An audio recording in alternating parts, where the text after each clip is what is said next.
Okay, guys, appreciate you guys getting in this course, and I'm hoping this is something that can bring value to you. You know, one of the things that we need to be prepared for is situational football, is being ready to handle whatever situation we may see. And a lot of times, you know, we don't think about all those situations. And so that's one of the reasons we put this workbook out. And of course, you can't cover every single situation, but you can try to cover as many as possible. And not only the situation, but how do you practice those? You know, how do you make sure your athletes understand at least key situations? So here's just a few things I'm hoping we'll be able to help you as you kind of go through building your offense. And then regardless of the offense you choose, these are situations you need to address within your structure as you're building your offense, and then specifically within your practice scheduling. How are you scheduling this during practice, during the off season, and how are you scheduling it in that crucial time period during the season when you're going to be extremely limited? You know, you don't have a lot of time when you have a game coming up on Friday. You don't really want to kill your kids on Thursday. We have a lot of JV games on Monday. Our kids are sore, so you're really usually dealing with the season hits. And you got a little bit of a practice Monday. You kind of have a review period on Thursday. You really don't want to just kill your kids Tuesday, Wednesday, so you don't have a lot of time. So how are you going to structure this stuff? So here's a couple of things to think about as you kind of work your way towards that. First thing is, you understand that I did this for probably 15 years. Is, you know, when we were running team, I wouldn't write down where to put the ball. We would work kind of moving the ball down the field. We would kind of work third downs. I mean, and we're going to hit that stuff. But I was horrible about just where to move the ball as far as on the field, you know, not the middle of the field, but left hash, left middle, right hash, right middle. You know, there's times when we're going against a team that I know is notorious for getting the official's ear, where we're working our sideline because I'm trying to keep it away from where their guy can get in that official's ear and hammer him. But there are times that we, you know, have recognized that the defense is rotating and we want to take advantage of space on the field. Sometimes we want to run to the condensed area. Sometimes we don't. But a lot of times during team, I would just set plays. Here's what I think we want to run and put them down there. And I wouldn't think about hashes, down and distance, time management, any of that stuff. Well, that all needs to be thought out when you start to organize and structure your team period of practice.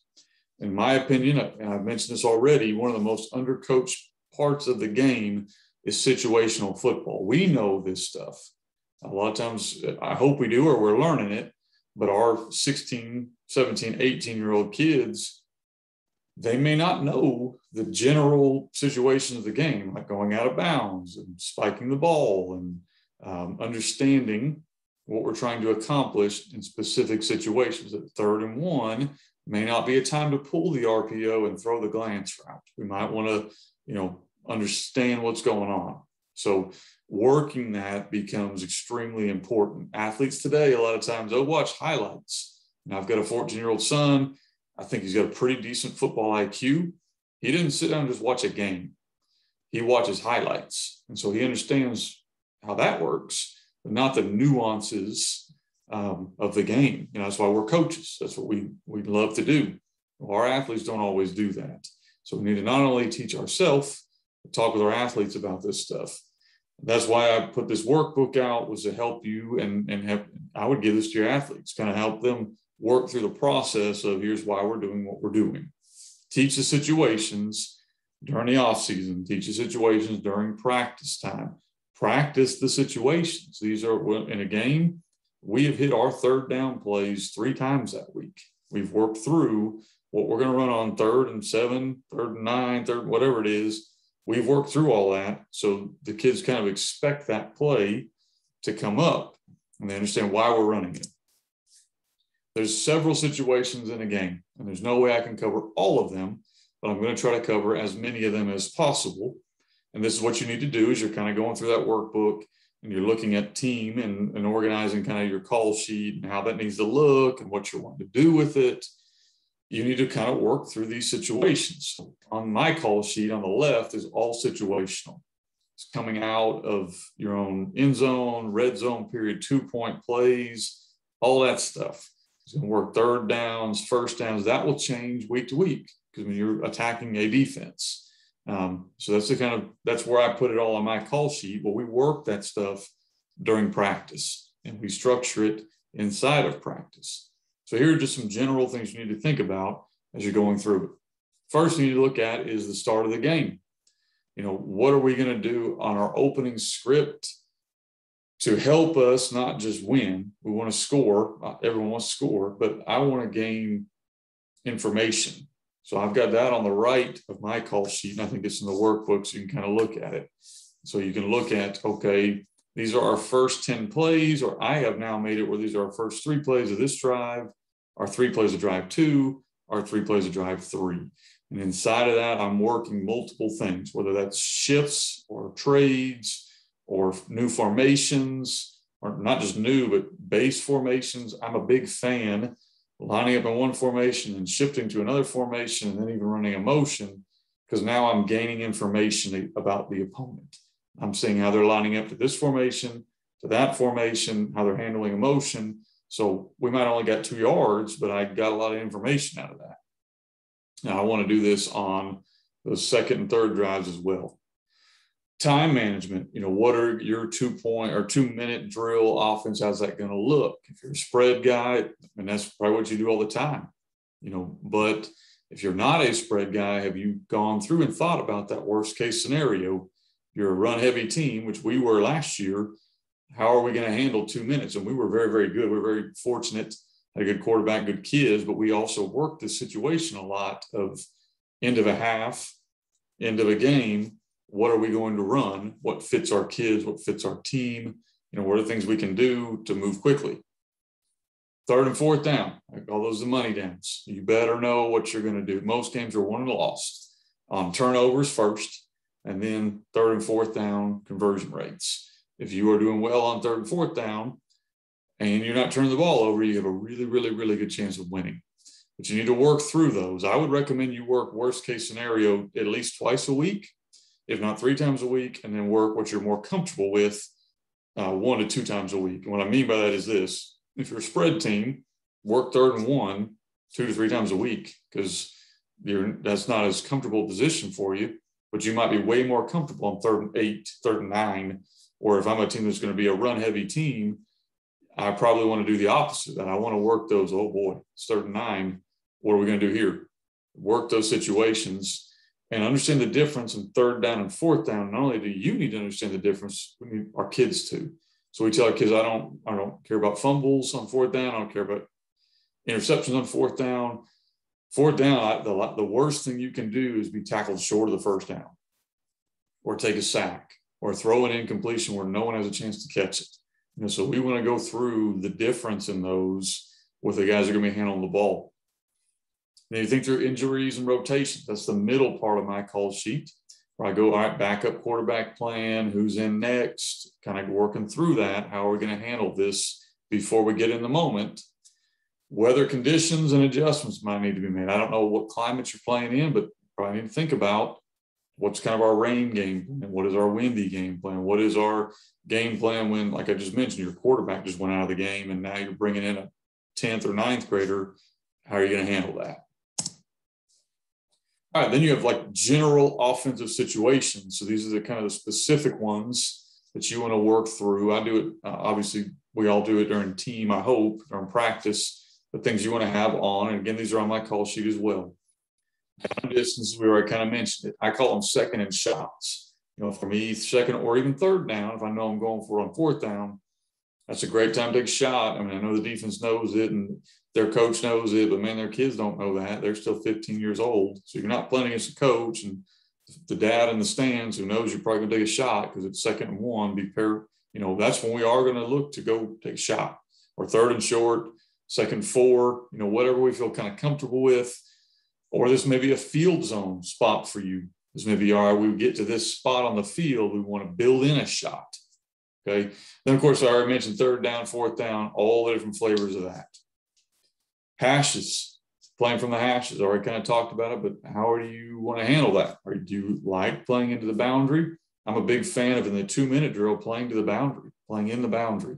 Get out of bounds quicker, it's shorter, easier passes. We like that a lot, but in the middle of the field, middle of the game, we kind of prefer the wide side where there's space.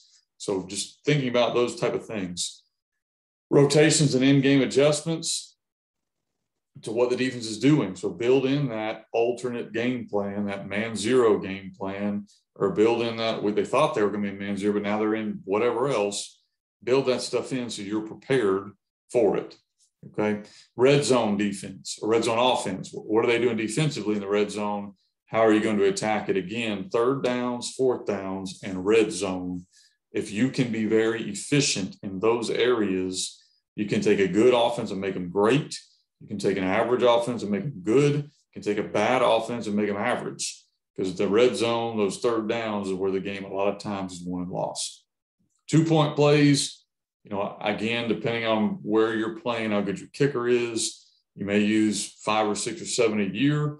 You may use 25. So depending on that, you need to have how many do you need in your bank of 2-point plays you feel comfortable with. The bonus materials, a lot of times 2-point plays are really good, 4th and goals, 3rd and goals, because those plays are similar as far as where you are and what you're trying to accomplish. Backed up, what's your plan when you're down at your own 1-yard line? You got to get out of the end zone. Okay. What are your plans for shots and specials? I'm a big fan of gimmick football. I love it. If you can put enough flavor gimmick wise in your offense without taking away from your base, that's tough for a defense because they're limited on how much time they can practice. So if you run a couple trick plays, they may show that to their kids twice, but they're not really going to be prepared for that, especially if you run them in a good time. You run them on 3rd and 20, they're going to know it's coming. And then the other one I put down a lot of times is how are we going to handle when we're basically seriously overmatched? Maybe that means man zero and our receivers can't beat their DBs. What's our plan? What is our plan for that? What's our plan for we cannot run the ball and we're a running team and they got a 5-man box, we still can't run the ball. Just saying, well, we should because the numbers, it's not how the game is played. We've all been in that situation, or you will be, where they're just better than you are at a lot of spots. But I want to make sure I have some kind of plan for my kids. So maybe if they're in man zero, we're prepared for here's all our motion pick plays, or here's what we're going to do to help us condense our splits, bunch our sets. What's your answer? What about up front? Can't run the ball. So what are we going to do to gain leverage? We have some overloads or some unbalanced looks we can get into. Give your kids a chance. That's our job as coaches. We don't control, who's better than who, but we can give our kids tools to work with to give ourselves a chance to win. But you need to have that game plan in. All right, and then practice. Let's talk about practice structure. So for me, there are multiple things we do in practices. And I think I've got a couple templates in the workbook you can kind of work through or build your own, obviously, is the goal of this. Basically, individual time. So individual time is when we're going to work situations as well as not just practice structure. So this is your time, if you're the quarterback coach, to work with your quarterback on saying, hey, look, this is what we want to do on 1st down. Hey, you do know on 4th down, we don't want to just throw incomplete. We don't care if it's picked. Give us a chance. We don't want to take a sack. What's the difference in 3rd and 4th down? We ask that a lot to our quarterbacks. What about clock management? What stops the clock? Okay, what do we want to do when it's, all these scenarios? You can ask those to your quarterback. Of course, your receiver coach with his receivers. If you're a defensive coach, you can ask them too. This is an offensive session. If you're an O-line coach, when we want to cut down our splits, what are we expecting to have happen here? So you can work these situations, have these conversations with your kids during individual time as you kind of build towards team. In group time, we want to make sure we're moving the ball field to field. Okay, so we want hash to hash, up and down the field a little bit. We're doing 7-on-7, it may be a 7-on-7 red zone period. Okay, it may be a backed up period for our O-line. It may be a red zone period for our O-line. We may be working on, hey, we're working from the boundary, throwing screens to trips into the boundary and screens to trips into the field. All that different stuff we want to make sure we're working during our group time. Team time, again, for me, I've mentioned a bunch of this. That's when we're hitting everything. And in order for that to happen, every time you snap the ball, it needs to be a situation. whether you're moving the ball side to side, up and down the field, you're taking clock management into it, you're doing down and distance, whatever it is. Sometimes you do all of that. Something needs to be happening with a situation. So it's just not mindless reps that you're trying to get on offense. Practicing situation, you got to build in your practice. Here's just some suggestions on what we do. Now, we do this with our offense and our defense because I was a head coach for a long time, so we try to flip everything. But offensively, here's what we would basically try to do. And this is not an end-all, be-all. We've now added multiple things into this, and I'd recommend you come up with what fits you. Again, what fits your team. Prepare for the worst and hope for the best. But prepare means practice the situations that you're going to be uncomfortable with. So in season, this is kind of what it looks like for us. Monday, we're going to hit our base plays. We're going to hit our adjustments. We're going to hit game plan. So anything we've got game plan wise, we're probably talking through who their best players are, their technique. We can do this. A lot of times we'll do it together early, and then we'll split them up into their individual, and they'll hit specific things they need to work on. Then we're usually going to work our short yardage and red zone. And then any install we have. I'm not a huge fan of putting in new plays every week, but I am a big fan of, hey, we saw something on film we can use against them as a slight tweak of what we have. Well, that's when you're going to do that on Monday. If you're putting in a whole bunch of new stuff on Monday, it's probably not going to go well, and you're probably not going to be probably not doing very well if you're putting a bunch of new stuff in every week. Tuesday for us, and again, Monday, we'll work hashes all the time. We make a priority of it on Tuesday to always be moving that ball hash to hash. Red zone work, again, you've now seen that show up twice. And then we do our long yardage, our 2-minute drill. We do all that kind of, we got to move quickly stuff on Tuesday. A lot of times Tuesday we'll also build in time where we'll look at that alternate game plan. So we start during our individual time and be working man press or whatever might be the opposite of what we're expecting.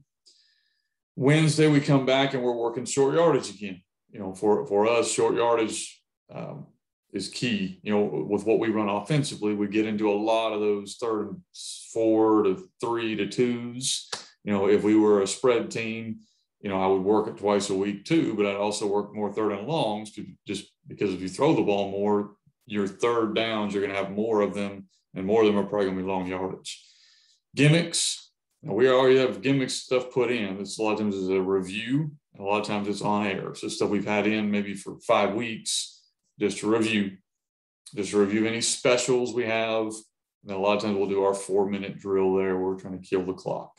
Okay, and then Thursday, we're going to hit all that stuff. We're going to hit it all. We're going to go through our opening script on Thursday. We've gotten to now where a lot of times we'll do the opening script on Wednesday even, kind of go through our opening script, make sure we feel good about all that stuff, make sure we feel good about our situational. And then we'll do the random specials on Thursday, like into the game. Got to score a touchdown, kind of your trick play. Into the half, got to score, or Hail Mary type stuff. You know, that's when we're going to work that.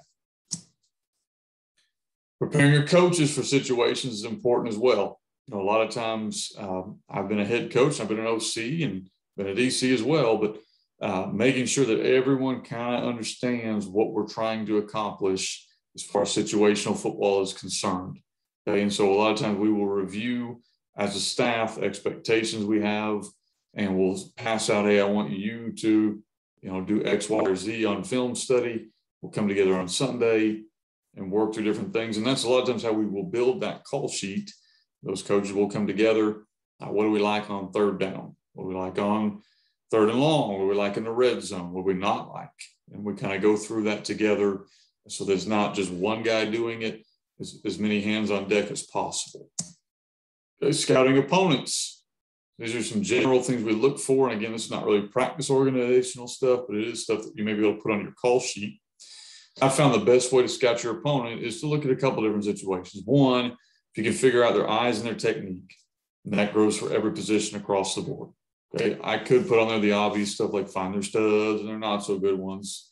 That I'm hoping that's obvious. You know, obviously you want to look at talent and how you can manipulate formations to get your best talent on their worst talent. That's why offense is so much easier to call, I think, than defense because you can attack. But I also want to find generally their eyes and their technique. And I also want to find how do they handle those crucial situations in the game. I put down time situations on this, but you could also put down and distance. How are they handling 3rd and 10? Are they come and get you? So we want to build in some screens, take advantage of that. Are they a sit back and hope you screw up kind of defense? What are they doing? And specifically, what are the certain players doing for them? And then again, eyes and technique. Can we take advantage of how they're playing us? Can we false key a team, or are they just kind of pin your ears back and go? Those are the things you want to look at. So when we do our game plan, this is the last one we'll kind of go through on this section. Here's the different things we look at. And these are the things we can put into our call sheet, and they get put into the practice plan, and they get ready for when we're going to play a game. One, what are their checks?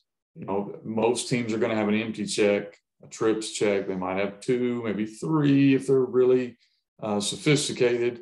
Same thing on their fronts. They're probably going to have 2 to 3 major blitzes they do. We're not going to major and minors and go look at the thing they did twice.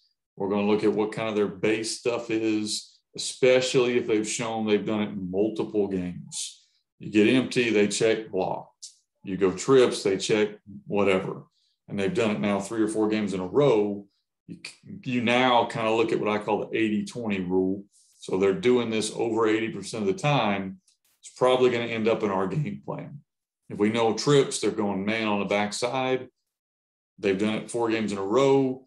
I don't think they're going to change that against us. So we're going to take advantage of that by doing X. Okay, that's worth our time. When is the best time to take a shot, and at who? Which guy is going to be aggressive, or maybe he's not very talented, or whatever it is. When is the best time to do that? Is that after a turnover? Is that a kid's going both ways and you can wear them down? Is that second short? Can I want to look at who I can take advantage of, especially in the DB realm, take a shot on them. What are they going to key? I've kind of mentioned this already in the slide before, but what are they going to key? If you can find an offense that's similar to yours, we're gun wing T, so we're a little different than a lot of people, but are they keying our guards? Are they keying the backfield? Are they keying our H-back? Are they keying? You need to think like a defensive coordinator. Think like he's thinking, what is he trying to take away from you?